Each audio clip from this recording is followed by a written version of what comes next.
Komið öll sæl, gott fólk, og verið velkomin í Hlaðvarpi Söguskoðun. Andri Jónsson heiti ég. Ólafur Hersir Arnoldsson heiti ég, blessaður. Blessaður, Ólafur minn. Við erum mættir hingað aftur í upptökur á Hlaðvarpinu Söguskoðun. Við, vorum hér fyrir ekki svo löngu síðan að tala saman eitthvað skemmtilegt. En okkur dætti í huga að það væri komin tími til að keyra í gang nýjan þátt. Hvernig líst þér á það, Ólafur minn? Já, endilega, alltaf til í það. Og líka gaman núna að fara einmitt ennþá lengra aftur aftur tilbaka í söguna. Já, það við komum nú aðeins að því hér í síðasta þætti hvað tíminn líður hratt, og hann líður sannarlega hratt í því samhengi að þegar maður sér hvað sagan stór og hvað hægt að fara langt aftur í hana, því að við höfum nú svona yfirleitt verið inn í þessum ramma sögulegs tíma. Við ætlum svona svolítið að færa okkur yfir í tíma sem nú ekki mikið af sögulegum heimildum tilum. Nei. Þó þetta einhverjar séu. En við ætlum að fara djúpt í fornöldina í þættinum í dag. Og ég verið að viðurkenna, mér finnst það mjög gaman. Ég er svolítið spenntur fyrir því að við tölum ekkert svo mikið fornöldina. Nei. Og við erum alltaf eitthvað í 20. og miðöldum og 17. öldinni voðalega mikið virðist þeirra. Já. En það er fornöldin í dag. Og hvert ætlum við að fara í dag, Ólafur minn? Já, það passa líka náttúrulega með við styrjaldir og djöfulgang núna. Það ætlum við að fara til Fönikíumana. Ég var einmitt að hugsa það líka. Já. Maður ætlar að tengja málefni við málefni líðandi stundar. Að það er náttúrulega alltaf verið að vitlaust núna í Líbanon. Já, einmitt. Þannig að við getum sagt að það er líka komið sögusvið sem við ætlum að fara þá til Líbanons nema bara nokkuð 1000 ár aftur í tíman þegar þarna bjó fólk sem var kallað Fönikíumenn. Einmitt. Kanaanland. Já. Einmitt. En það er samt áhverjum, maður verður skjóta hérna inn alltaf bara eiginlega leið sko, að við vitum í rauninu samt ekki hvað þetta fólk kallaði sig sjálft. Já, ég hef séð tala að þetta fólk, flestir virðast halda því fram að þau hafi kallað sig Kanaan fólk sko, eða það hafi tengt sig við borgirnar sem þau komið frá, eins og Týra og svona, Sídon og svona, en það hafi þá helst verið Kanaan sem að menn hafi notað, en það er auðvitað kannski hvað erfitt að vita það, en allavega við vitum allavega það að hugtakið fönikjar er ekki hugtak sem að þeir notuðu sjálfir. Nei. Sjálfa sig. Og Kanaan hugtakið líka kemur bara úr biblíunni, þannig að það er svona mesta líkur á það kannski að það sem þetta fólk hafa kallað sig sjálft, en það er samt það er samt annað fólk þá sem er að tala þá. Þú skilur það, við höfum nefnilega það er bara svo áhugavert að hafa engar heimildir frá þeim sjálfum það sem að þetta fólk lýsir því yfir hvað þau kölluðu sig, nema þá eins og þú segir, það er kannski næst þetta með borgríkin. Einmitt. En Fönikíumenn í stuttu máli, þetta er þjóð sem átti heima við botn Miðjarðarhafs á því svæði sem er Líbanon í dag. Ég spurði ekki getur maður sagt að þetta hafi verið þjóð. Já, fyrirgefðu, þetta er fólk. Já. Ég ætla ekki að vera erfiður, en það finnst bara svo áhugavert þegar ég var líka einmitt að kynna verða, þú veist, þegar ég var að lasa, ég var einn gaur að segja bara að hann byrjaður bókina bara á því að, Fönikíumenn, það var ekki til. Ok, allavega, þegar við tölum Fönikíumenn og svona hefðbundið, þá hefur verið talað menninguna á þessu svæði sem er í dag Líbanon, sem að breytist út allt Miðjarðarhafið svona á tímabilinu svona cirka 1000 fyrir Krist til 800 fyrir Krist eða eitthvað, sem er svona gullöldin. Já, og samt ég man ekki hversu langt sem maður getur verið að tala þetta svo kallar Fönikíu fólk, en til þess í Persastríðunum á 5. öld, þá hefur Fönikíumenn mjög virkir og líka eitthvað eftir það Alexander Mikli náttúrulega líka var að leggja þetta undir sig, þannig að ég held að fólki hérna getur maður tengt kannski alltaf, ég veit ekki hvað var skjóta á 200 fyrir Krist.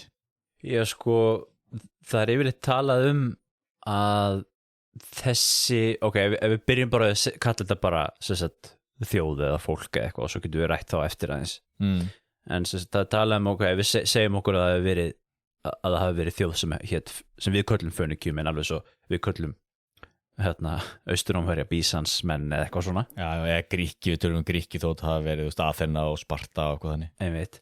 Þá er talað sko, svona, þegar við tölum sögu Fönikíu þá er hún svona yfirleitt látin enda svona það leyti sem að svæði kemst undir Rómaveldi sem sko á 1. öld fyrir Krist. Einmitt. 64 fyrir Krist sem að vegna þess að það sem gerist eftir að Rómaveldi búið að leggja undir sig þetta svæði að þá svona fljótlega hverfa þessi sér einkenni tungumálið og menningin hjá þessu fólki svona byrjar að mixast sama við annað og það hættir að vera til eitthvað sem heitir Fönikíum en virðist vera því sem ég hef lesið sko. Einmitt. Já. Og svo höfum við þetta sko óljóst upphaf sko en mér finnst þess að þessi tala að menn eru svona flestir eru svona gang út frá þeirri kenningu þetta sé ekki eitthvað aðkomu fólk sem hafi komið þarna heldur sé þetta í rauninni bara innfætt bronsaldar fólk sko bara á svæðinu sko það ekkert spendið til að þó það séu þetta kenningar það svona hinnar og þessar kenningarnar hitt og þetta þá virðist mér sem svona helsta kenningi sé svo að þetta sé bara fólkið á svæðinu þarna. Já, einmitt. Svo talaði þá einmitt svona semitíst máli eða semitamáli og það talaði alveg sko þú veist það talaði þessa menningu alveg langt aftur á bronsöld sko. Og 2500 næstu 3000 fyrir Krist sko talað að það sé fólk þarna sem að við myndum geta kallað einhvers konar sama þjóð innan gæsalappa og Fönikíer eru sko. Já.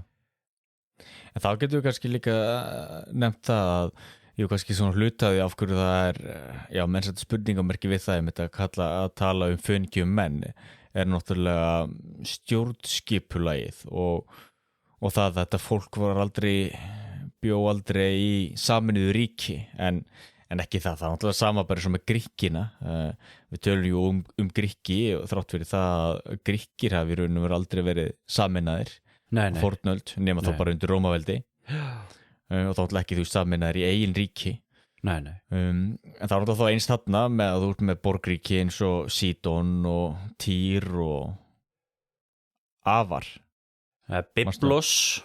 Byblos líka eitt af þessu. Byblos þessi elsta, þaðan höfum við ekki þaðan þetta orð þarna, Biblía. Það? Það úr grísku, ekki? Jú, því bækur. Já. Það eru svona þessar 3 og svo líka það sem heitir í dag Beirut. Hún var með eitthvað annað nafn á þeim tíma, en það var líka borg sem heit... Já, það var svona einu önnur sem ég var líka að lesa En jú, það náttúrulega slattaborgum þarna á þessu svæði. Sko, orðið, nafnið, sérst, Grikkir kölluðu borgina Byblos og Rómverjar Byblus og þessi borg var mikilvæg til þess að flytja inn papírus frá Egyptalandi. Já. Og þaðan varð nafnið Byblos að samnefni við papírus í grísku. Já, áhugavert. Og þaðan þróast þetta síðan út í Biblía sko, og þaðan af auðvitað út í bibliotek. Það þýðir bara bókakista. Já, bókakista, já. Við veit. Það fyndi. Hérna sérðu strax mikilvægi þessara borga sem verslunar borgir og það auðvitað það sem að Fönikíumenn eru frægir fyrir og svona aðal bara þeirra kennimerki að þetta voru verslunarmenn og þetta voru sæfarar og það svona það sem að einkennir Fönikíumenn öðru fremur en þetta voru borgríki og eins og við vorum konur að hérna áðan þá þetta voru þessi borgríki ekkert alltaf eitthvað stóðu ekkert alltaf sameinuð gegn erlendum óvinnum eða neitt þannig, svo stundu verið talað að man ekki hvað röð þetta var, en hvort það var einhvern veginn á þessa leið að Týra hafði mikil samskipti við, Egyptaland á meðan Byblos hafði mikil samskipti við Grikkland og Sídon við Assyríu eða Ísrael eða eitthvað svona, einhvern veginn svona skilur fólk, þau voru svolítið svona mismunandi þessar borgir og mismunandi alltaf líka á tímabilinu hvaða borg var kannski sterkust og einmitt borgið sem ég var að leita, það var Arvat sem var líka mikilvæg á tímabili en þetta náttúrulega, hvað var að segja, þessar borgir út að styrtust og veiktust bara rétti svo annar staðar, eins og getum aftur ef við berum þetta saman við Gríkina, Aþena með sín gullaldar tíma og Sparta og Þeba og Kórinth og allt þetta einmitt. og náttúrulega eins náttúrulega með þetta svæði, þú ert með svona borgríki og svona borgríki náttúrulega enginn sérstaklega að mikill samkeppni, náttúrulega lík sérstaklega á milli borgríkjana, þannig að menn eru oft algjörlega tilbúnir í að semja við ykkur ríki lengra frá, hvort það var Assyría eða Persaveldi eða Egyptaland og mynda bandalög til þess að koma höggi á Fönikíu borgríkin sem voru næstmanni. Einmitt. En já, Fönikar, þetta eru svona maður oft heyrt talað þetta og hérna maður eru aldrei svona spáð mikið í þessu, en þetta er auðvitað mjög merkileg saga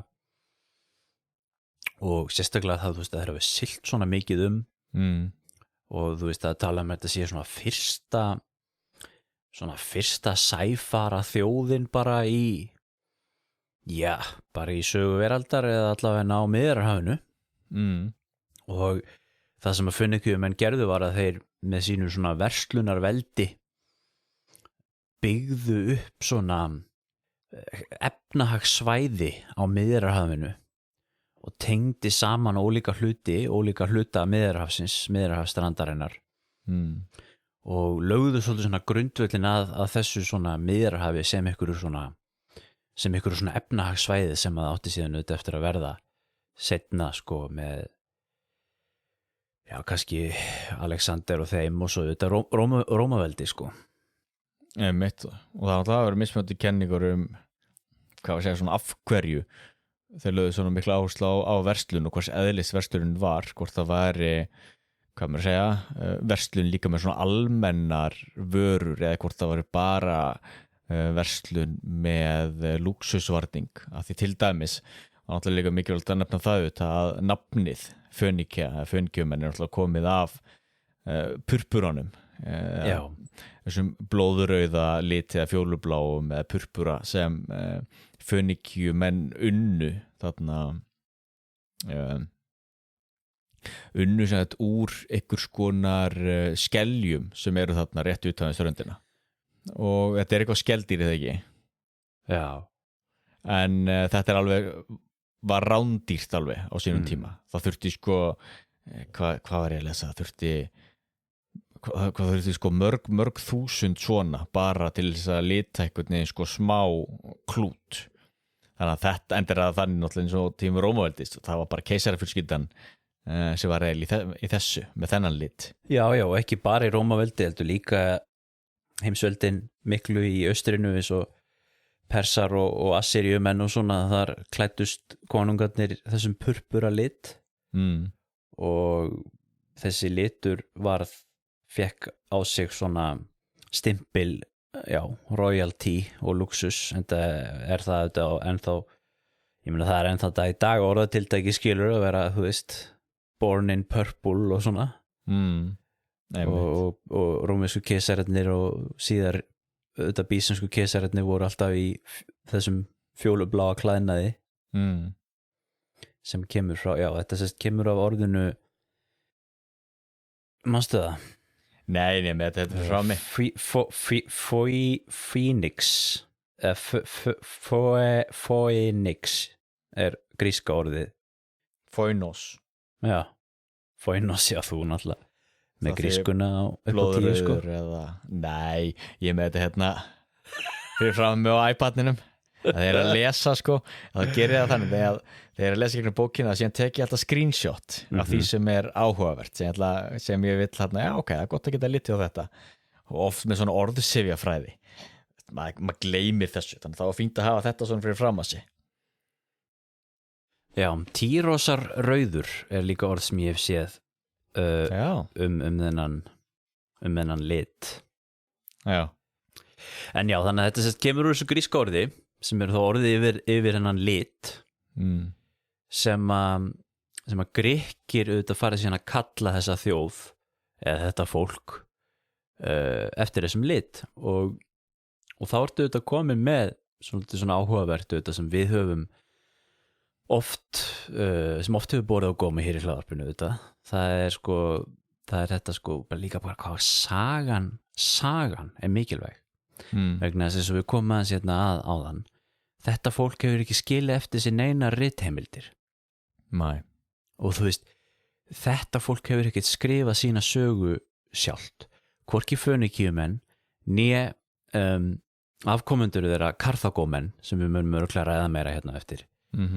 Að sko bæði fönikíumenn og Karþagó voru þessi miklu stórveldi, þessi efnahagstórveldi sem að voru út allt og allir þekktu en hurfu svona úr sögunni og við höfum ekkert þá nema bara fornleifafræðina og síðan þar sem að kannski óvinir þeirra voru að skrifa þá auðvitað þessu í tilfelli Karþagó skilur við það sem við höfum allar svo rómversku heimildi pældi í til mér svo í staðin fyrir að sko kaþólska vestrið og Bísanska ríkið hefði af alúð varðveitt forngrískar og rómverskar heimildir eins og þau gerðu í uppskriftum aftur og aftur ef þeir hefðu hugsað þetta er ekki eitthvað sem við viljum að tengja okkur við og bara brent þetta allt saman og eyðilagt allar þessar borgir og við myndum ekki hafa neinar heimildir eins og forngrikki og svoleiðis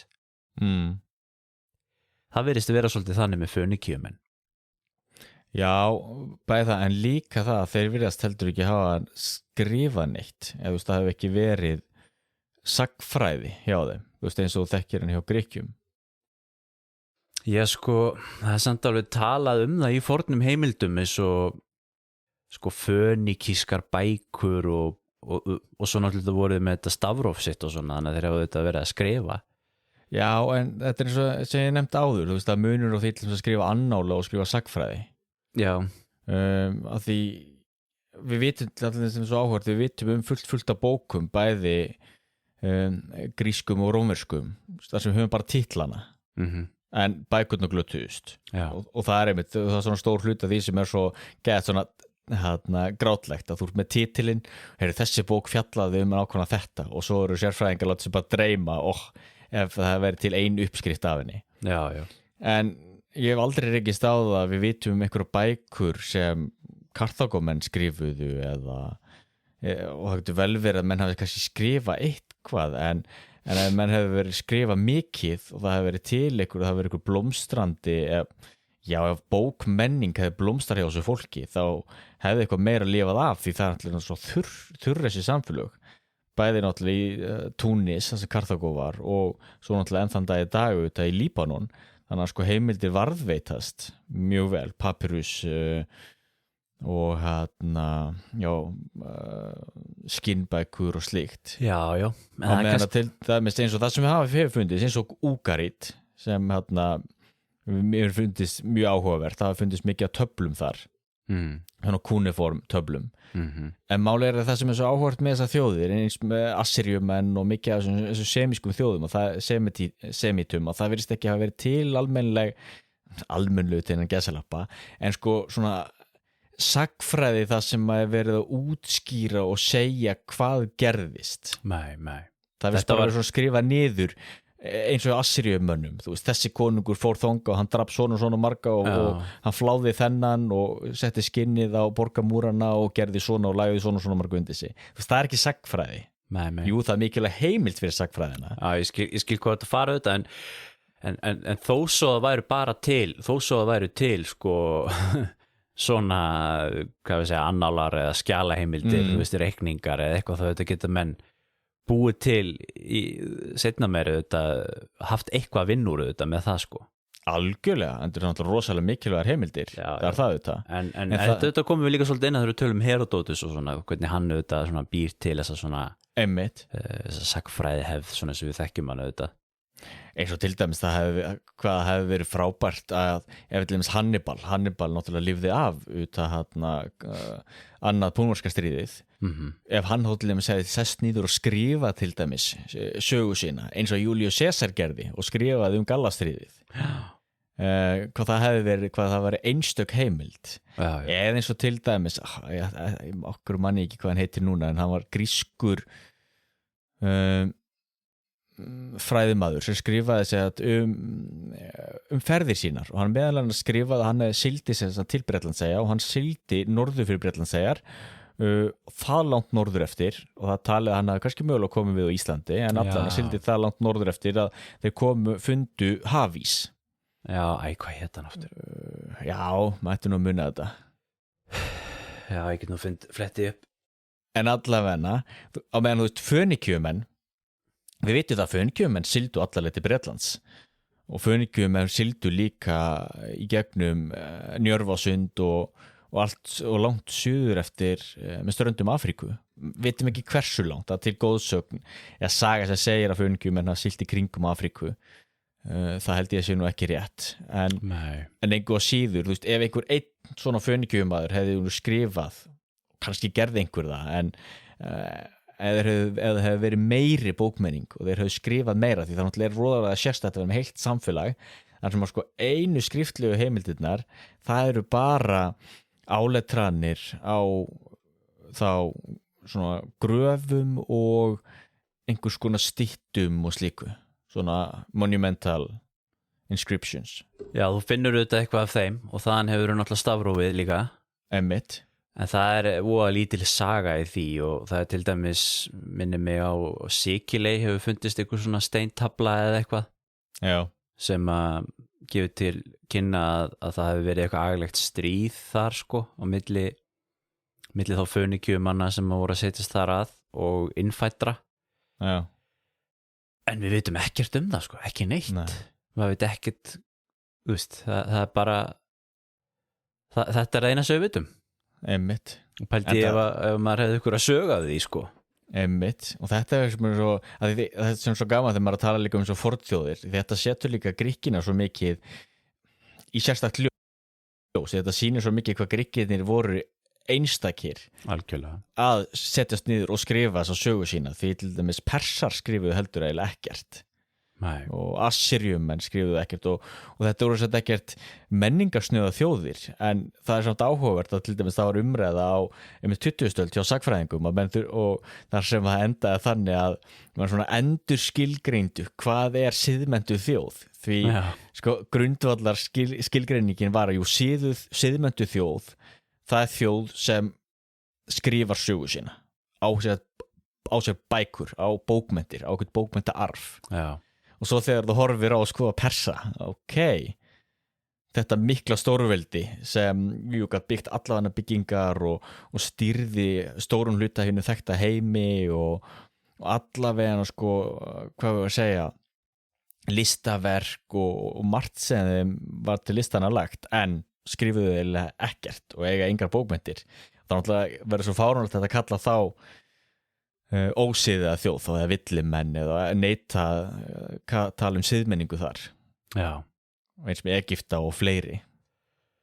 Píþeas frá Massalíu það ekki? Einmitt, Píþeas fletta þessu upp, það er þessi forngríski sem að sigldi út allt og mögulega til Íslands en já, þetta er góð punktur svo nefnir en getur ekki verið líka að það sé líka spil inn í þetta hvað það sem að menningar síðari tíma menn velja að varðveita og menn varðveita þetta líka með uppskriftum Jú, algjörlega og eins og við vitum að náttúrulega Rómverjar náttúrulega rústuðu Karþagó og brenndu allt þarna og stráðu salti í jarðveginn og svona og þá kannski voru menn ekkert að já, mögulega hafa þær brent eitthvað bókasöfn og svona eða eitthvað, ég veit svo sem veit ekki hvort að það kemur fram í einhverjum heimildum hjá Rómverjum, þeir hefðu nú kannski sagt að þeir hefðu gert það. Já, en síðan líka hluti af þessu náttúrulega líka hvað eigum við með bókasöfn og svona, því það náttúrulega var svo það náttúrulega leiðum við notum við á hugtæki eins og bókasöfn að sjá fyrir okkur bókasöfn eins og er í dag og það hefur náttúrulega aldrei verið til. Nei, safna bókum kannski. En þú veist, já, kannski eitthvað svona lítil söfn eða lítil skjalasafn. Já. Jú, það getur verið eitthvað þannig, en svo náttúrulega líka hluti af þessu kannski að það getur vel verið að sé til töluvert af heimildum í sandinum, til dæmis í Túnis og Líbíu í dag, en það hefur náttúrulega bara ekki verið grafið upp og það náttúrulega er mjög takmarkað hvað hefur verið grafið upp á þessum svæðum af því það hefur verið svo mikill óstöðuleiki. En náttúrulega, það er náttúrulega verið þetta algjör fjársjóðskista maður ef maður myndi komast opna einhverja hvelfingu og þar væri bara þurr papírus frá sko 500 fyrir Krist eða eitthvað. En það er þetta svona Indiana Jones dæmi. Það er það. Á meðan náttúrulega sko kannski yfirleitt lifa heimildir í uppskriftum, skilur við. Já, yfirleitt, en svona þegar við komum þetta langt aftur, þá eins og með Úkarit, það var sko, og ég er nefnilega það því Úkarit, það var sko stórkostlegu fundur, að það fundu menn heila borg sem hafði, verið yfirgefin. Hvað er hún? Úkarit, hún er nú á þessu svæði, maður ætti nú bara að googla það og skal nú bara komast það í fljótt, hvað hún sé nákvæmlega í dag, en hvað hún sé Sýrlandi. Hún er í Sýrlandi, já. Hún er frá 1200 fyrir Krist. Einmitt, og þarna fundum við sko heilmikið af töflum eða svona, já, kölluð í kúneform töflur. Hvað er útskýraðans fyrir mér þetta kúneform? Nú erum við komin út í eitthvað svona stafrófstæmi eitthvað. Já. Þú ert náttúrulega með myndletur og svo ertu með svona fónetíst alfabet eins og við notum. En hvað er kúneform? Það er þetta letur sem þeir notuðu í Miðausturlöndum eða þetta í Mesopotamíu og þetta er eiginlega sko hvað maður segja, þetta eru ég veit ekki hvernig ég á að lýsa þessu þess að þú notar sér penna og þú notar sér og síðan dróstu með pennanum sér í töflurnar, blautar leirtöflur og þú dróst á mismunandi línur og myndaði þannig tákn. Já.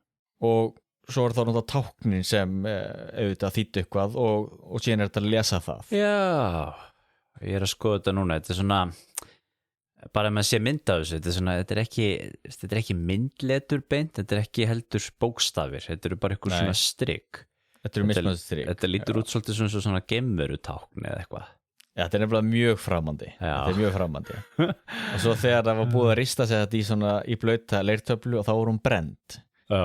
Og þá harnaði hún og þá endist hún að eilífu. Einmitt.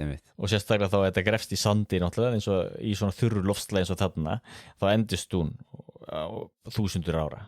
Já, þetta er súmerska tungumálið. Já, þetta er súmerska. Einmitt. Það hefur verið lengi á listanum hjá okkur að tala um súmera í þettunum. Já. Það kemur á því. Og ég er nefnilega verið að lesa, kynna mér þetta nefnilega heilmikið vegna þess að ég er náttúrulega að fara svo margar hugmyndir sko. Já. Ég ætlaði mér að læra þetta á sínum tíma. Já. Og ætlaði að sökka mér í súmersku og akkadísku og lesa og stúdera Babylóníu og Assyríu og allt þetta. Já. Og það sem er áhugavert með þessi ríki, það allir með skemur náttúrulega þarna elsta bókmyndaverk mannkynssögunar sem náttúrulega Gilgamesh-kviða. Einmitt. Hvað hefur þú ekki gert eða ekki ætlað að gera? Það er spurningin sko. Og til dæmis það takast fá orðsifir orðið paradís það kemur með það frá súmerum þessu fólki. Ef við tökum súmera fyrir, það eru fönikerar núna. Já. Þannig að það er allavega hvort sem þeir að vera að skrifa bækur eða ekki, þá er allavega ekki til neitt eða afskaplega lítið af skriflum heimildum sem eru frá þeim og við byrjuðum þessar umræður því vorum aðeins að tala um nafnið af því að þetta er nafnið þetta sem kemur af þessum purpura lit sem að Grikkir skilur og við höfum náttúrulega heimildirnar þá kannski fyrst og fremst úr grískum heimildum og hvað Grikkir voru að segja um þá og það er auðvitað svolítið eins og eins og með hugtaki bísanskur sem við höfum rætt hérna, þetta svona orð sem að aðrir nota þá í sagnaritum til þess að búa til eitthvað konsept sem til í þeirra huga og náttúrulega þetta sem við höfum talað með bísanskur og þú veist það er auðvitað erum við svo heppin að við höfum auðvitað grískar heimildir sem við getum séð hvernig það fólk tala sjálfur sig en það höfum við náttúrulega ekki hjá fönikjöfumunum þannig að við höfum í rauninni bara þessar útlensku heimildir þá. Já, en svo satt líka mikilvægt að halda þetta haga eins og með útlensku heimildirnar að þrátt fyrir það til dæmis að Grikkir eru oft að kannski vega að fönikjöfumunum og tala neikvætt þá, til dæmis að vera lígarar og vera með svona staðalímyndir þar, að þá er samt líka mjög oft talað jákvætt fönikjöfumenn og til dæmis tala Grikkir það að stafróðir þeirra hafa einmitt komið frá fönikjöfumönnum og þeir hafa lært hitt og þetta af fönikjöfumönnum og þannig að þetta er svona bæði og þannig að maður verður að passa svo að reyna að balansera það. En Heródótus, okkar maður ég ætlaði reyndar að gera það núna fyrir þáttinni, bara glemdi því, ég ætlaði að lesa hvað hann skrifar fönikjöfumenn. Hann skrifar alveg heilin helling þá og lýsir þeim. Hann gerir það. Og þar einmitt hvort það var hann jöfnvel sem að segir þetta gerir þetta umtalsefni þetta með stafróið og það er auðvitað kannski ein af þessum menningararfi sem við höfum frá fönikjöfumönnum, það er stafróið þeirra og stafróið þeirra er kannski ekki, það voru ekki þeir sem fundu það upp beinlínis segja menn það á sér rætur annar staðar en menn hafa talað að fönikjöfumenn hafi breytt út stafróið og síðan hafi Grikkir byggt sitt stafróf á fönikíska stafrófinu og síðan þróast það út í þá latneska stafrófi sem er það sem við notum í dag. Já. Og þetta er þá svona fónetískt stafrófi sem við þekkjum. Menn hafa talað þetta að veri svona það er notað orðið sko democratization sem er kannski svolítið svona misvísandi orð kannski en það sem er þetta áttuð með því að það er verið að gera skriftina meira aðgengilega frá því sem áður var með þetta kúneform og þetta egypska myndletur og svona sem að var, þú þurftir að vera hámenntaður sérfræðingur til að geta skrifa þetta og lesið þetta. Og það sem er svo áhugavert með það nefnilega er að í allir mannkynssögunni þá hefur það nefnilega eiginlega aldrei verið hagsmunamál að auka læsi því það hefur þvert á móti verið elitinu í hag að vera með þennar þá litlu elitu sem situr að þessu ein og passar þannig upp á þessi eigin völd og það er einmitt það sem hún sér með mitt kúniformið sem ég mæli með fólk sláu þessu upp og skoðu hvernig þetta lítur út, þetta er mjög flókið saman alltaf ekki skal letri, það sami kínversku táknin öll þessi letur eru mjög flókin og krefast gífurlegar vinnu til þess að læra og þess vegna er einmitt svo áhugavert að fönikjöfumenn hafi einmitt þá einfaldað allt þetta. Menn hafa þetta talað að það hefur verið þetta hagsmunir fönikjöfumanna var að þeir voru aftur að þessu hvaða var sem þeir voru að skrifa því þetta voru svo miklu verslunarmenn og menn þurftu að vera með bókhald og reikningshald og kvittanir og alls konar svoleiðis og þess vegna var þetta þægilegra stafróf heldur en eitthvað myndletur hafa menn bent á. Til dæmis. Já. Og þess vegna hafi menn verið að nota þetta í þessu viðskiptum sem þeir voru að eiga út allt Miðjarðarhaf og þarlendi breytist það út allt Miðjarðarhaf. Þetta eitt, ég vil bara verða að skjóta henni fyrst þú nefndir það. Þarna að halda tvöfalt bókhald, debit og kredit, það er miðalda uppfinning. Ok. Þannig að bara svona enn og aftur svona halda svona minna fólk á það að miðaldir hafa ekki verið svo rosalega hvað maður segja, mikið hnignunum tímabil. Einmitt. En það er svo margt svona sem er svo áhugavert. Viltu nú við debit og kredit Ég kalla þetta double booking þannig sem þú þá alltaf færir inn sko, ég náttúrulega veit ekkert bókhald en þetta er oft nefnt að þetta var mikla framfarir í verslun þegar menn byrjuðu að vera með svona bókhaldsbækur það sem voru með þá, double booking eins og kalla þetta á ensku, ég veit ekki hvað kallið það á íslensku en ég held að það sé þá bara að þú þurft með alltaf að skráir það jafn óðum Já sko og sért með yfirlit alveg yfir í þessum reikningsbókhaldsbókum sem maður hefur Býttu nú við, nú ég að hugsa sko, þú ert alltaf með debitreikning og kredit, þetta ekki debit sko það sem þú leggur inn eins og menni voru með til með svona hjá kaupmannunum, þú veist í kaupfélaginu og svona í gamla daga sko, þá var fært sko debit yfir það sem þið voru að leggja inn til kaupmannsinn sko, þú veist, þú komst með hérna ull, þú komst með mjólk eða tólg eða eitthvað sem þú varst að búa til og síðan tókstu út sko sykur og kaffi og eitthvað svona og síðan kreditið þá náttúrulega þú skuldar sko var þetta ekki einhvern veginn svona ég ætti auðvitað að vita þetta því að ég sko óteljandi magn á svona reikningsbókum hafa farið í gegnum mínar hendur í mínu starfi sem skjalavörður en ég skal alveg ekki það að þessar bækur ekki eitthvað sem maður hefur mikið verið að velta sér upp úr. Nei, sama hér. En það var alltaf líka auðvitað, þetta hlýtur að hafa verið hluta hvatanum fyrir því að búa til þessi fyrstu stafróf, bæði náttúrulega í Egyptalandi og svo náttúrulega í Mesopotamíu. Þannig að það hlýtur að vera til að skrifa niður hvað komin mikið á korni frá þessu svæði, hvað kom mikið á skatti þaðan. Jú. Og svo náttúrulega, þó maður hafi kannski ekkert beinar heimildi fyrir því eða kannski með takmarkaða heimildi fyrir því þá náttúrulega gefur auðvitað leiða fyrir svona verslunarþjóð eins og fönikíumenn þá það náttúrulega mjög nýtsamlegt og hagnýtt að hafa einfaldara letur sem hægt að skrifa í staðin fyrir að vera eins og að því síðan líka mikilvægt sko stafróf ekki sama stafróf að því eins og til dæmis í sko egypska stafrófið eða myndletrið það hugsar í hugmyndum það er svona hugmynd og hugtök sem liggja á bakviða ekki náttúrulega eins og hjá okkur þetta fonetíska stafróf að það er líka svo framandi og ég held að það sé konsept svona og það er náttúrulega eins með semitísk stafróf að til dæmis með arabísku og hebresku í dag að þú skrifar ekki sérhljóða þú skrifar bara samhljóðana svo veistu hvað sérhljóðar er að fara inn í orðið og svo þegar tíminn líður til dæmis og þess vegna er til dæmis þannig sko að Kóraninn er að stórum hluta óskiljanlegur eða illskiljanlegur vegna þess að það var bara að skrifa samhljóðar sínum tíma og svo líða árhundruðin og svo gleymir kannski kontekstinum eða veist ekki nákvæmlega hver hann var. Menn hafa ekki uppdatað þetta í nútímas skrifform eða?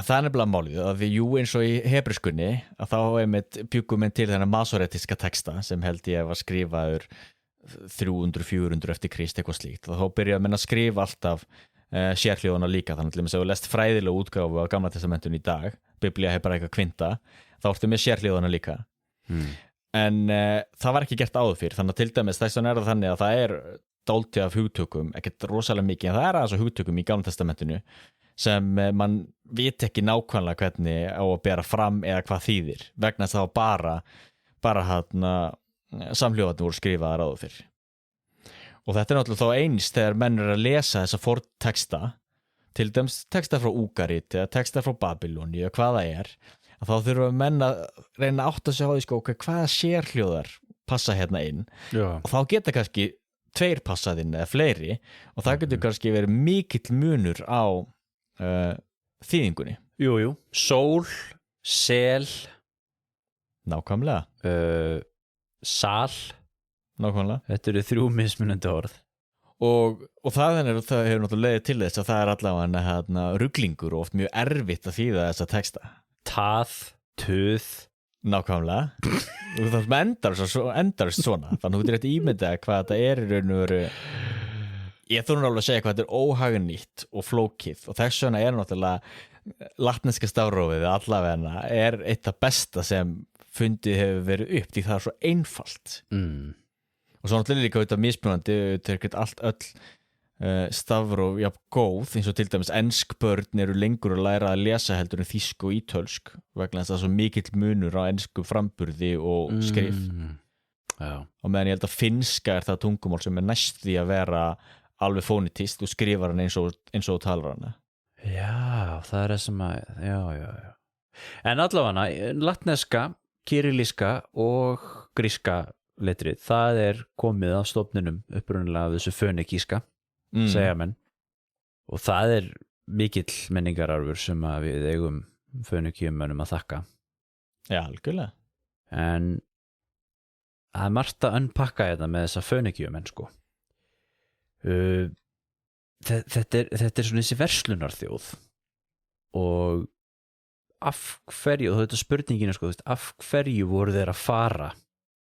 Þú nefndir þetta á hannina, þeir sildu sko, þeir þróuðu þetta með þessi siglingatækni mjög snemma, skilurðu, á tímum þegar forn Egyptaland, nýja konungsríkið við lýði, þá stjórna þeir öllu þessu svæði og meðal annars Fönikíu, og þá talað það til dæmis að á þeim tíma eru Fönikíumenn að stunda siglingar til dæmis frá Byblos til Egyptalands með verslun, og þá eru þeir búnir að sko þróa eitthvað svona siglingatækni sko, eins og að sigla eftir stjörnunum, og það talaði til dæmis að þeir hafi fundið upp kjölin eða ekki. Já. Sem eitthvað sem að minn allan grundvöllur allra skipa smíða í en það í dag eðlilega.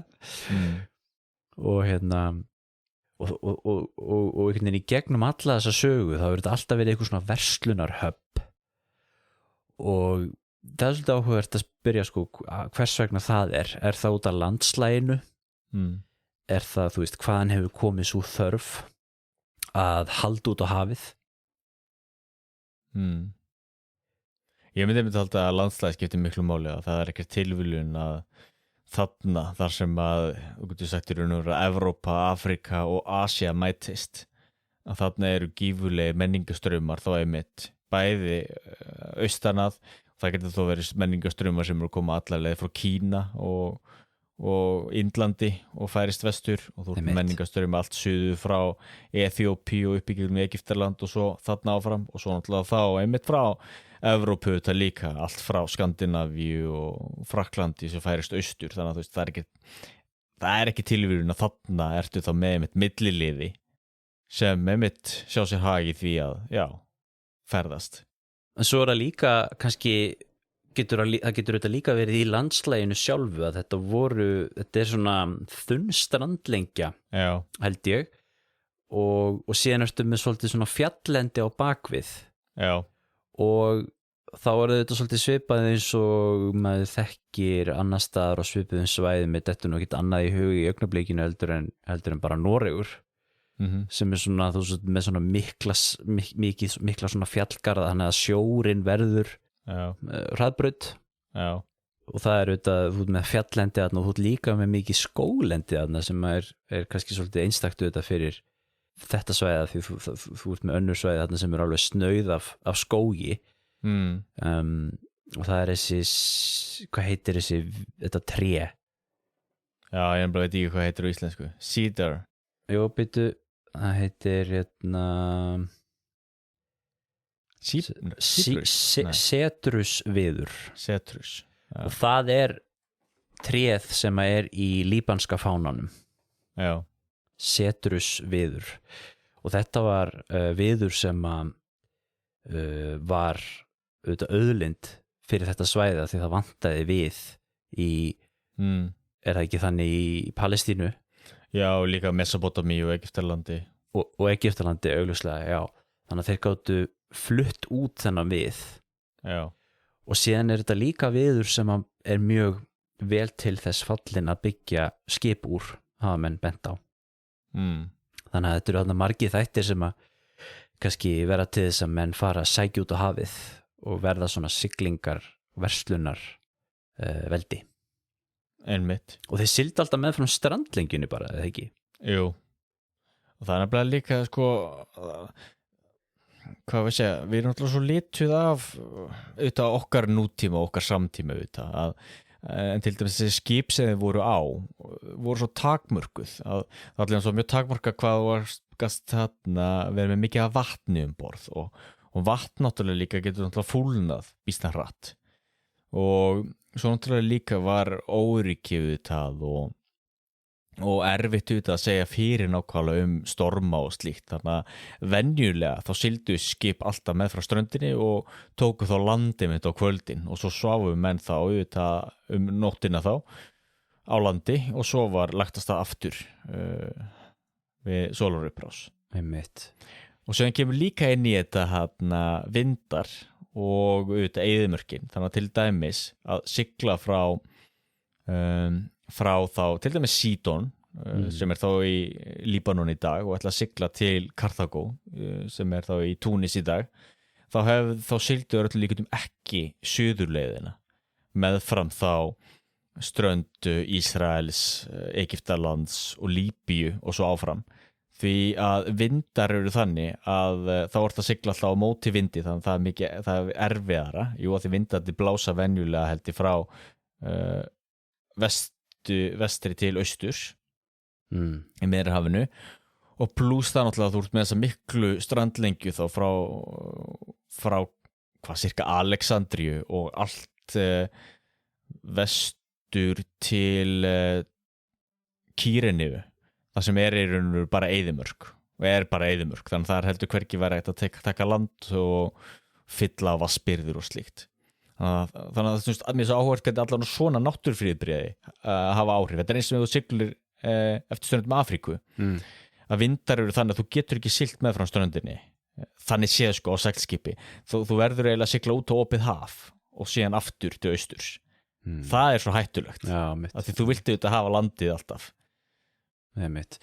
En maður getur skúklað kort af þessu hvernig við þessar siglingaleiðir þeirra voru.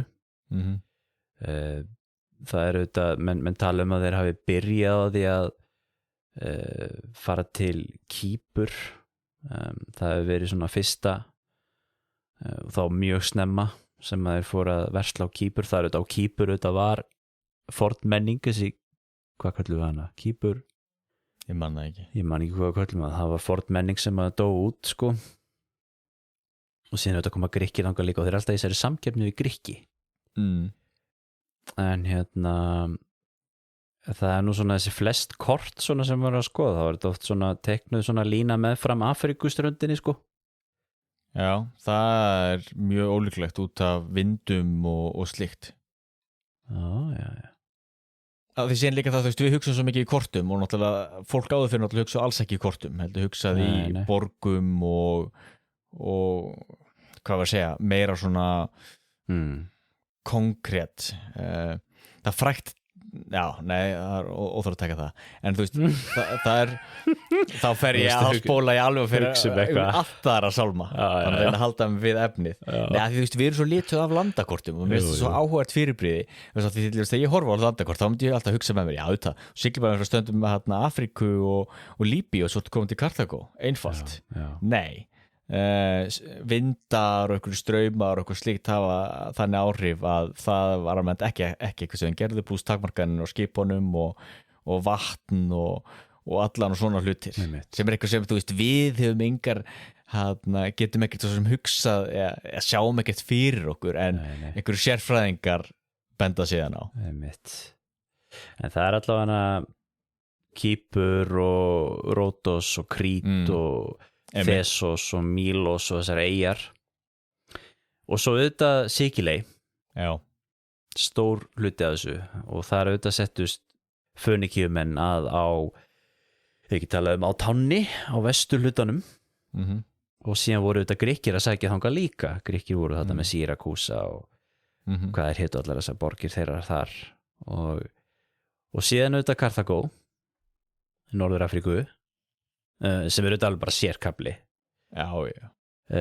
Karþagó stofnuð svona kringum 800 fyrir Krist frá Týru eða Týra og síðan auðvitað hvað heiti eyjarnar hann, Mallorca og þar og svo Spáni Karþagó Nova til dæmis, ég hef nú komið þangað með þessu. Þú hefur komið þangað? Það séu Spáni, þannig að það var mjög gaman að skoða það. Og þetta ævaformt eins og Cadiz á Spáni sem hét Gades á þessum tíma það stofnað það er stofnað fyrir Karþagó sko 1100 fyrir Krist sko Já, þetta er alveg rosalega langt síðan sko Ævaforn borg já en þeir voru í verslun, þeir voru að flytja út þessu sagðan timbur, þeir voru líka að flytja út gler Já, gler var vara sem að var auðvitað eftirsótt annars staðar sem að var ekki hægt að fá það og þeir voru að flytja út hvað meira, leirmunni og svona og það sem að þeir voru náttúrulega fyrst og fremst á höttunum eftir yfirleitt svona eins og talað eru málmar, silfur og tin já, sem að þeir voru að flytja tilbaka og þetta voru auðvitað sérstaklega svo talað tinið að þetta var rosalega verðmætt og þess vegna voru menn auðvitað kannski að leggja upp í þessa agalegu leiðangra til þess að komast í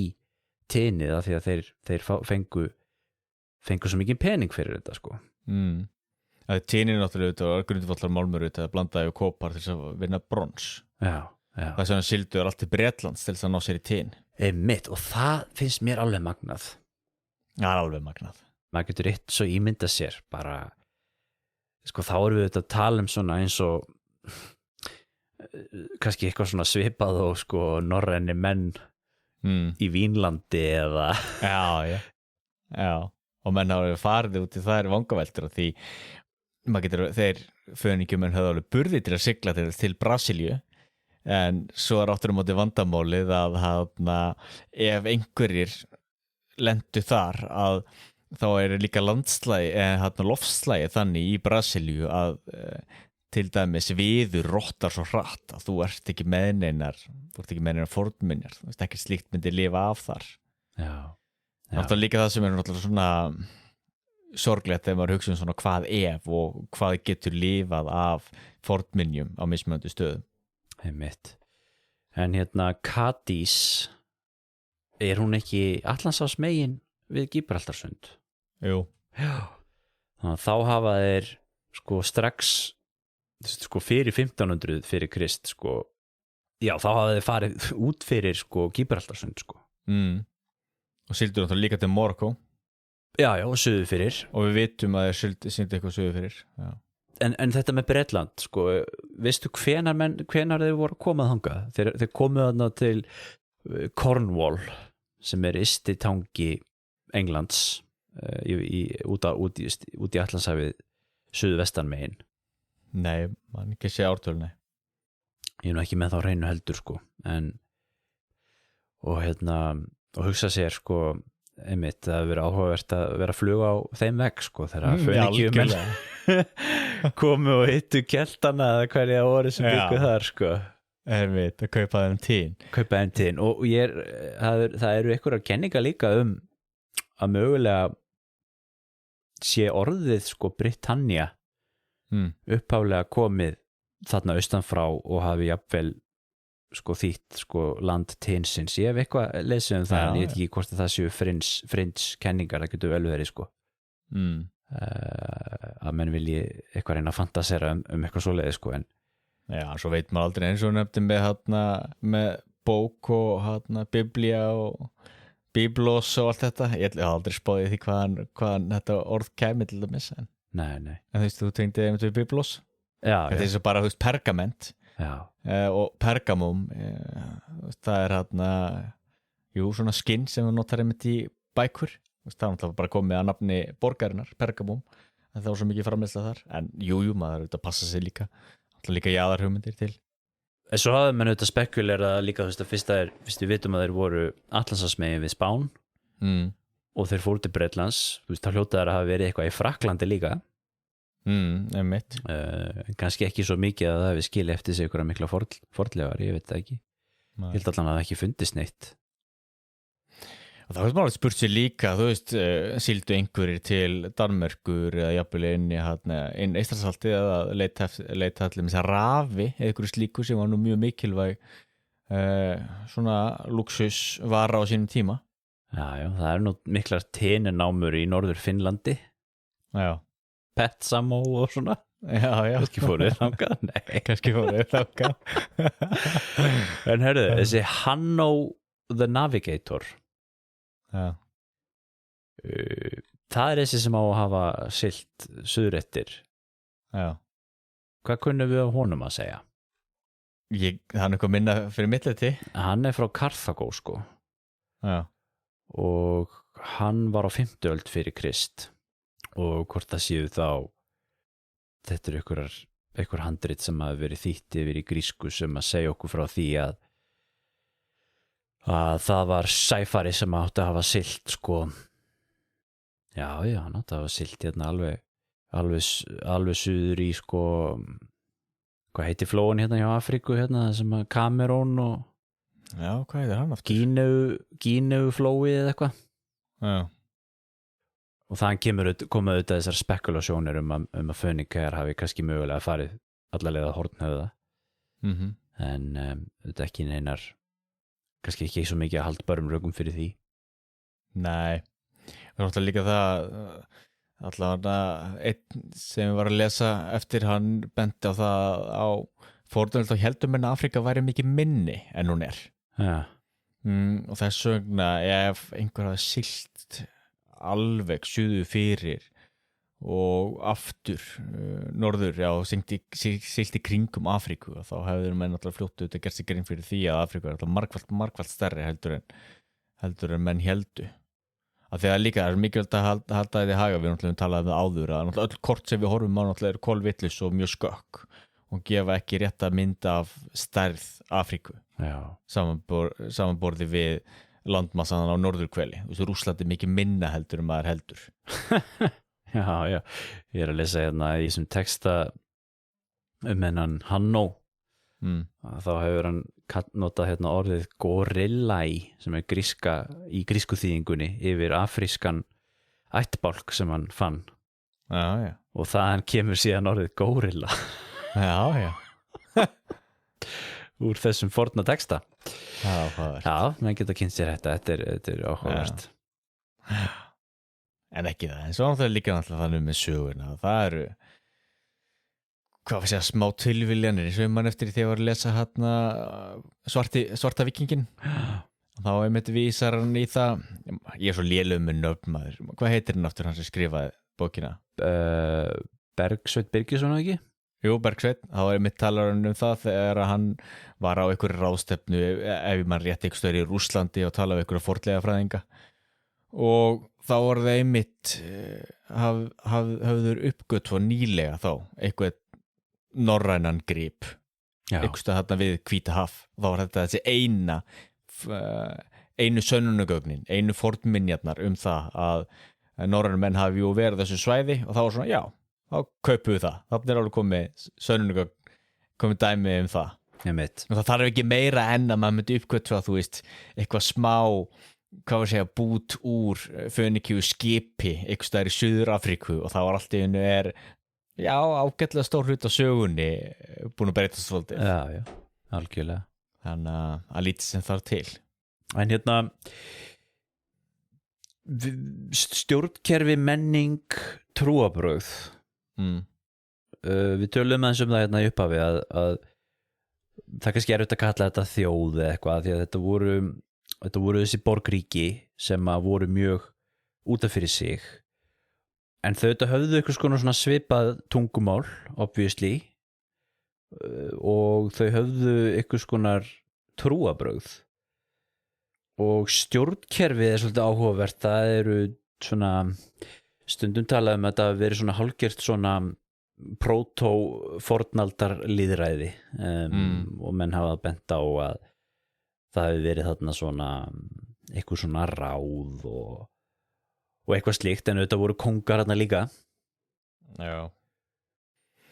Það er bleimið það er náttúrulega snúið þegar allar heimildirnar náttúrulega eins og við talað koma frá öðrum þannig að það er alltaf, við lærum til dæmis goðin þeirra og gyðjur frá til dæmis biblíunni þar sem er náttúrulega augljóst og það er endast verið að rauna yfir þá. Náttúrulega biblían er örugglega mjög stór heimild þetta fólk, eða ekki? Jú, og ein mikilvægsta heimild þetta fólk. Guðstýrðar Kanaan. Einmitt.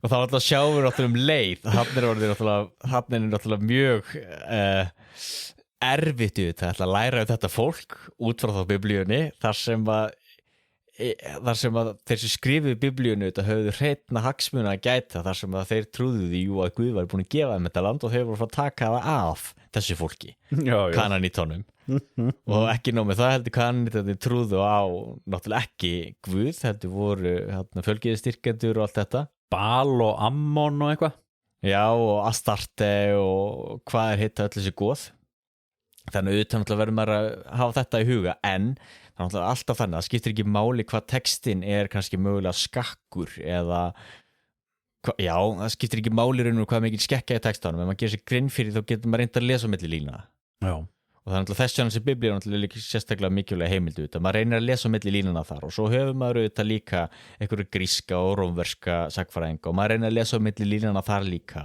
og svo náttúrulega fornlegu fræðina þannig að náttúrulega nær maður alveg að púsla saman svona þokkalegri mynd Einmitt.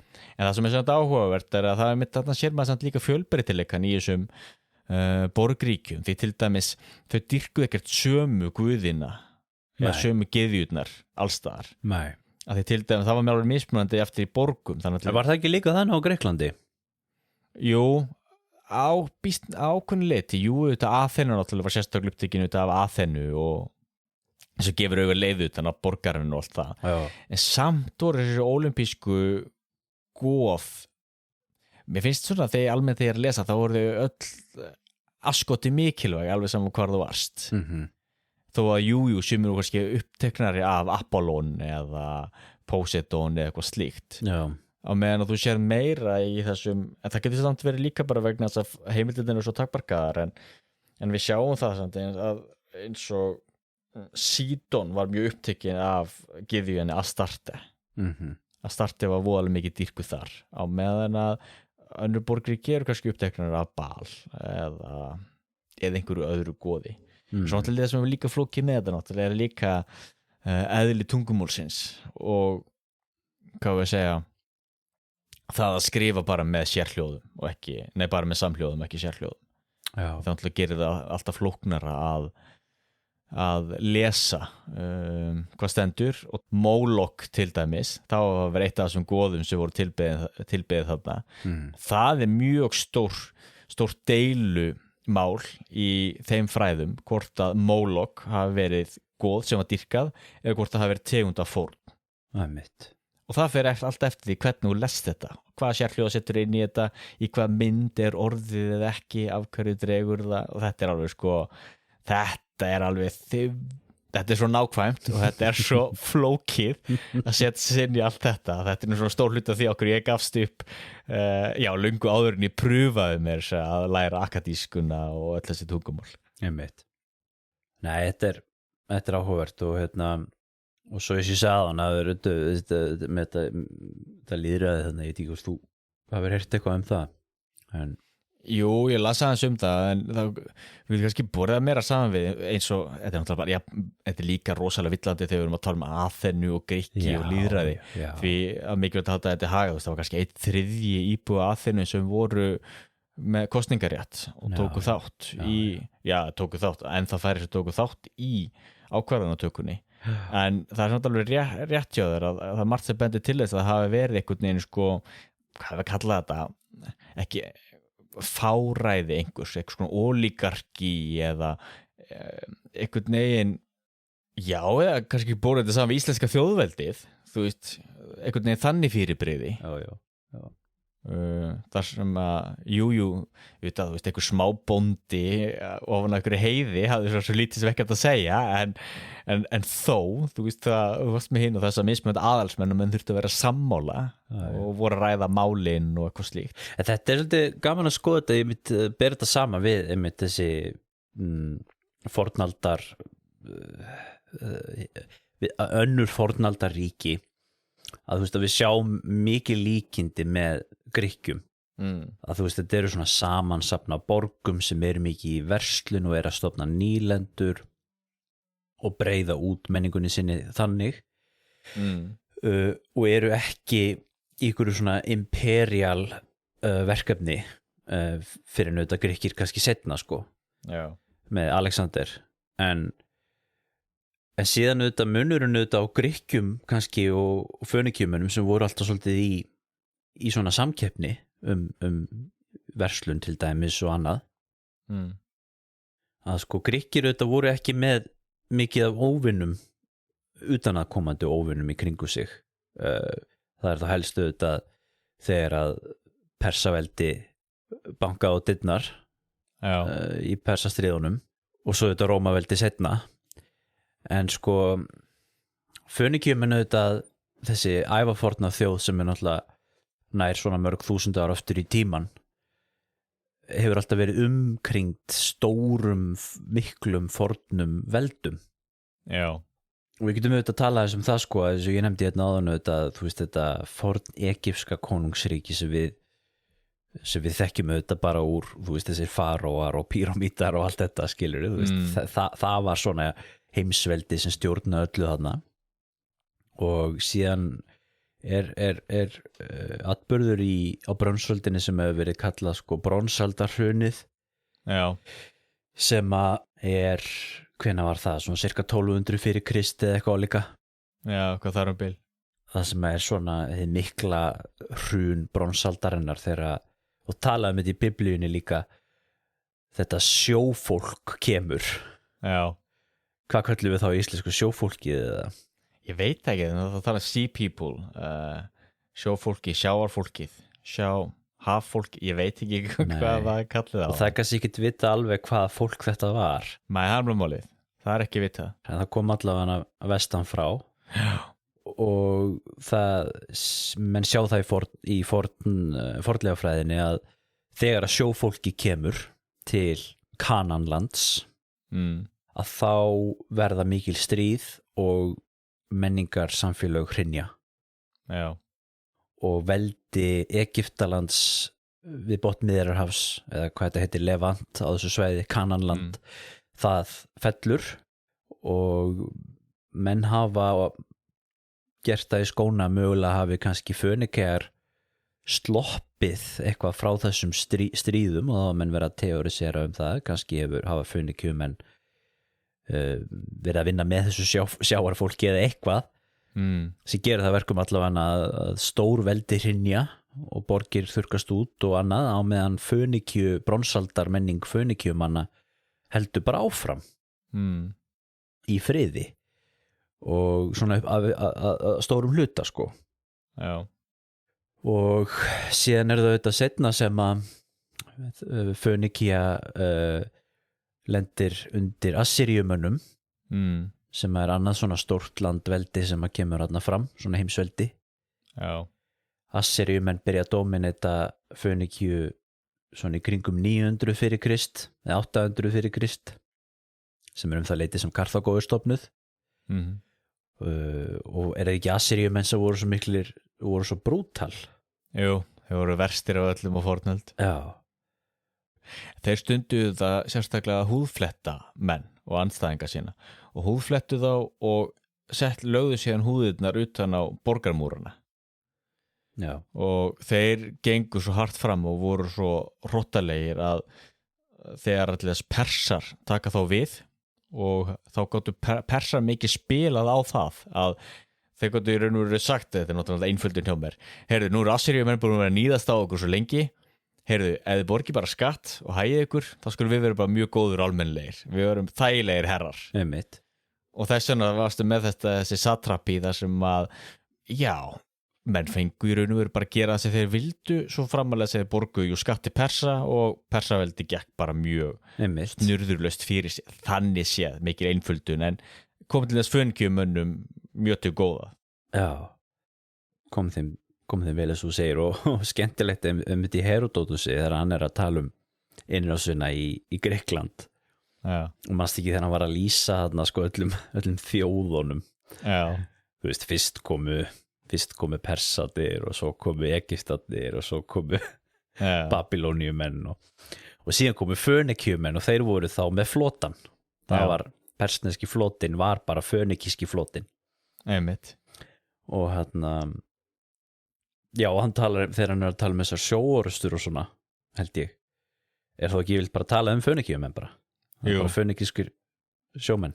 Jú, að því persar voru ekki með neitt flota, kunni ekkert að sigla. Já. Þeir náttúrulega voru bara í Íran á hásléttunni þar þeir voru í allt öðrum pakka. Einmitt.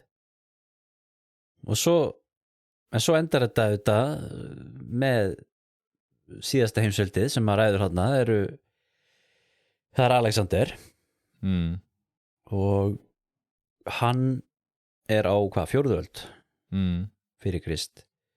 Já. Og þar sagt frá því í sögu hans að flestar borgirnar þarna lögðust undir hans veldi frekar friðsamlega en ekki Týre.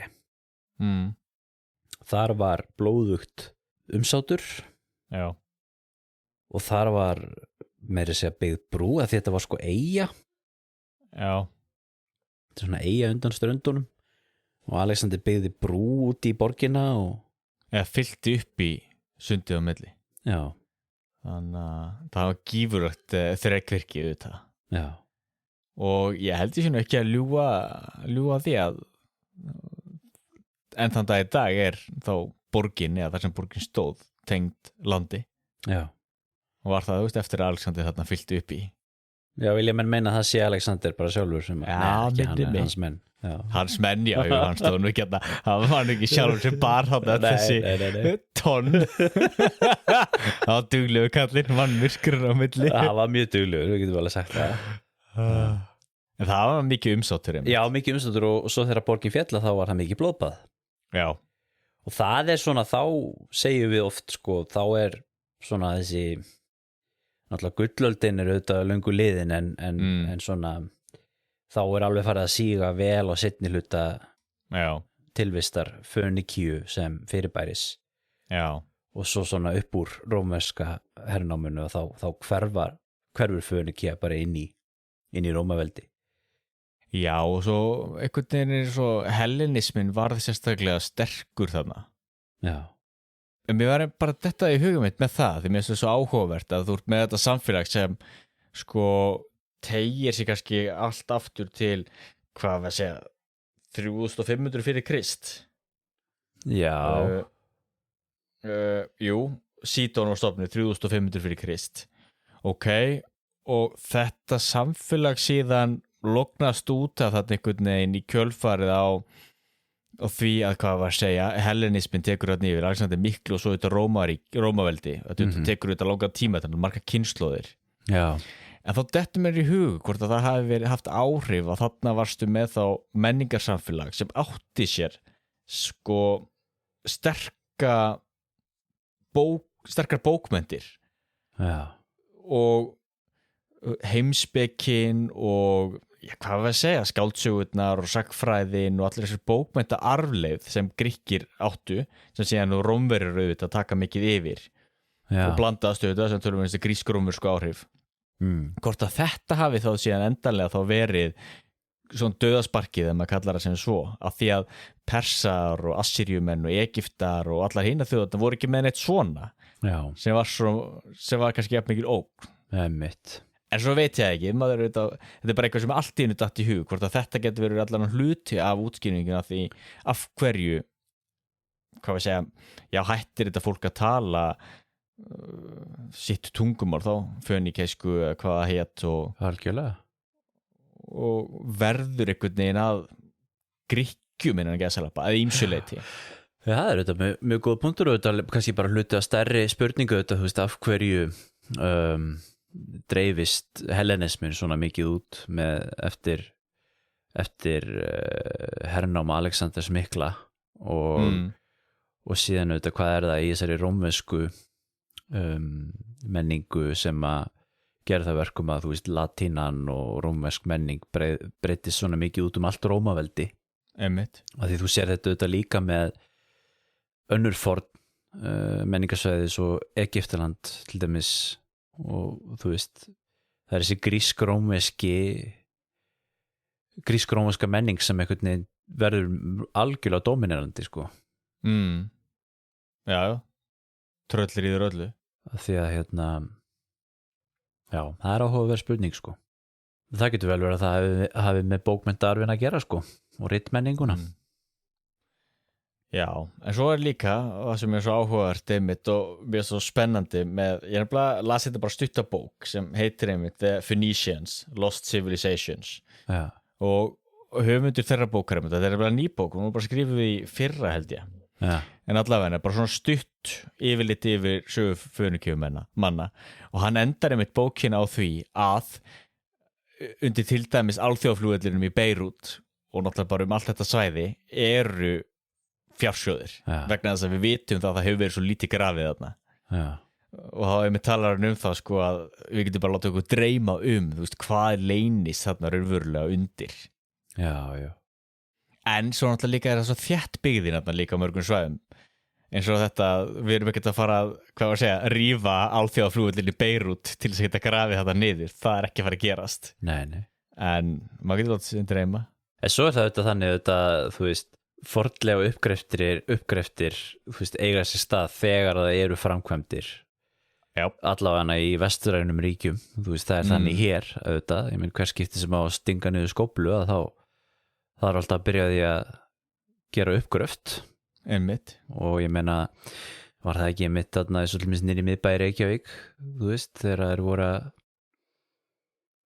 hvað voru þeir að byggja þarna þegar þeir fundu landnámsbæinn til dæmis það var auðvitað bara því að það var að fara að byggja eitthvað einmitt man ekki hvað það var nei, man ekki líka þegar ég var að vinna á safninu í Þrandemi þá voru þeir að fara að rífa upp torgið sko þannig alveg í miðjum bænum og þá náttúrulega þetta var að byrja að fara í þvílíku fornlega uppgreftina og það náttúrulega fundur alveg bara því að sko bæjarstjórnin hefur ákveðið að nú ætlum við að skiptum þú veist eitthvað í torginu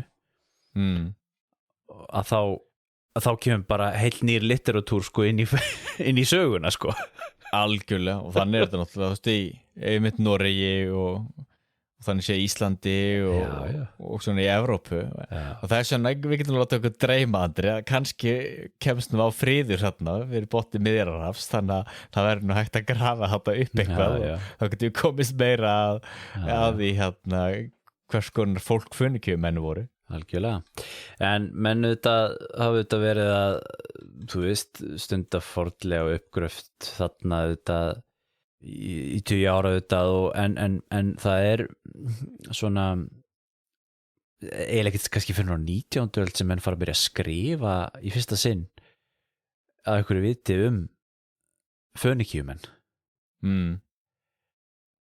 Já og svo hefur líka bara verið takmarka hvað hægt hefur verið að gera því ég held að frakkar einhverju franski fornleifafræðingar auðvitað byrjuðu að grafa þarna því þetta var frönsk nýlenda náttúrulega eftir fyrri heimsstyrjöld en svo náttúrulega það náttúrulega bara svo stuttu tími og svo náttúrulega kom setni heimsstyrjöld og svo náttúrulega var Sýrland fljótlega sjálfstætt og svo hefur verið borgarastyrjaldir þarna og óstöðuleiki þannig að það er svona svo lítið sem menn hafa náð að grafa og það er eins bara með held í Karþagó og Túnis en það er ótrúlega hversu lítið hefur verið grafið þar með af hvað Karþagó er hvað að segja mikilvæg borg og skipti miklu máli í sko sögu vestursins ég held að flestir viti nú hvað Karþagó var kannistu nafnið mitt en þú veist, þess að ég er aðalega bent á þú veist, það er bara ótrúlega því miður að óstöðuleikin hafa verið svona mikill að menn hafa ekkert náð að grafa almennilega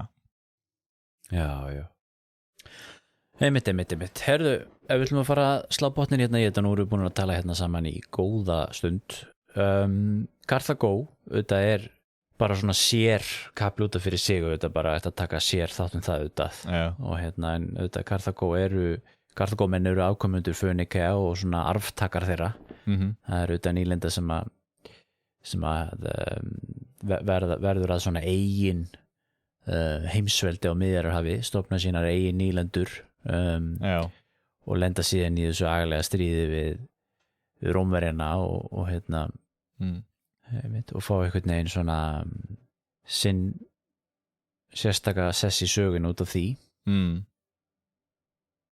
Mér datt allt í einu hug, þú veist, allan upphaf Karþagó, maður getur borið svolítið saman við hérna England og nýlendurinn 13 og Bandaríkin einmitt, vistu, ég var einmitt að hugsa þetta líka þennan daginn það ekki fyndi að skulle segja þetta og þess vegna fyndi hvað maður getur séð líka svona einhvern veginn svona svona ákveðna tegundir af samfélögum sem einhvern veginn svona koma aftur í sögunni sem eru mismunandi svo til dæmis þetta að vera með svona verslunar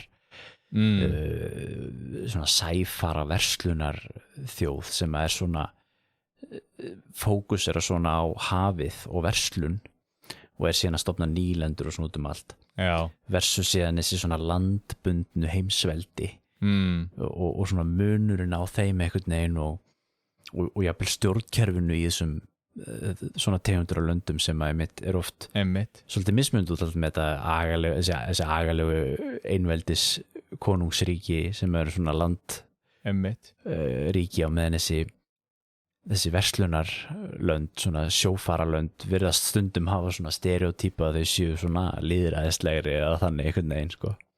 Jú, en það samt ákveðin munstur og náttúrulega Þetta eru þetta stereotypur svo sem líka en það ákveðin svona munstur. Það nefnilega áhverð núna langar mér rosalega mikið til þess að tala stereotypur en það alveg heil litteratúr í sálfræðinni það þar sem að það áhugaverða að svona í stuttumóli sagt aðal niðurstaðan þar að stereotypur almennt standast allavega ykkur sannleiks kjarni í þeim. Já, einhvern veginn byrjaðir ef menn hafa áhuga á því þá þetta kynna sér það nánar en það alveg rétt hjá þér auðvitað þú sér það alltaf ákveðin tenders en það ekki kannski líka vegna þess að hvernig ætlar að ná að miðstýra almennilega svona fyrirbrigði þegar það tekur því svona marga daga ef ekki vikur að sigla algjörlega sko. Heiman frá til nýlendunar þú skilur þá verður að vera einhvern veginn sjálfstæði og drifkraftur og geta til þess að taka sjálfstæðar ákvarðanir af því annars myndi nýlendan bara lognast út af ef þú þurftir alltaf að býja eftir skilabóðum heiman frá pluss þá náttúrulega líka bara hvað það þá þarf sérstakann einstakling sem leggur út í það að leggja af staði í stóra siglingu og veit ekki hvað þú ert að fara að taka land og hvað býðu inn þar og reyna að stofna borg það allan ekki svo sem alveg huglaus og þú rengu ekki að fara að leggja út í það Nei, og þeir voru úrækir þessir fönekísku sæfarar að leggja í svona agalega leiðangra fyrir pening En já, þetta var sjófarar og menningar heimar að mætast og miðausturlund og botnmiðrar sem hefur alltaf verið suðupunktur menninga og verslunar og heldur nú áfram að vera það í dag það er ótrúlegt að sjá hvað þessi saga nær óbáslega langt aftur í tíman og eins og við komum að hér upp af þáttarins þá þetta svæði mikið á milli tannana á mönnum núna bara as we speak og það nú oft þannig hérna í hlaðvarpinu að maður svona ef maður hlustar á gamla þætti gera nú reyndar ekki mikið af því en þú veist, við erum stundum að tala um svona málefni líðandi stundar og þessi mást ekki til mig svona þegar það stemdi allt í að það breytist út stríð á milli Írans og Bandaríkjana hérna einhvern tíma þegar vorum að tala hvort það var Persastríðin eða eitthvað var ekki þeir drápu hérna Súleiman Jú, einmitt, nú má gleyma því sko en hérna þá vorum við að tala um það þú veist að allt lítið út fyrir að vera að fara að brjótast út stríðið með Austurlöndum og svona, svo gerist það nú ekki en það getur nú verið að það sé að fara að gerast núna það eru margir sem að líta á það þannig að þetta ákveðið svona samtíma saga hérna í gangi Nákvæmlega, hér samtíma saga líka en pældi því hvað þetta verður mikilvæg sögulega heimild okkar samtíma eftir 100 ár heldur það þetta þetta leynist einhver stað í einhverjum kímum internetsins eða því sem eftir af því Já, ég held kannski frekar að við prentum þetta bara allt út og skrifum þetta upp á papírus og gröfum þetta eftir í eyðimörkinni í Líbanon og þá var vitist það í 1000 ára Það var líka eitthvað það eitist það þar Nákvæmlega Herru, við segjum þetta gott hér af hlaðvarpinu söguskoðun í dag við snúum hér aftur í næsta þætti með eitthvað skemmtilegt málefnaræðum við ætlum kannski að halda aðeins áfram á þessum nótum í tengslu við hrekkjavökuna sem í næstu viku þangað til, verið sæl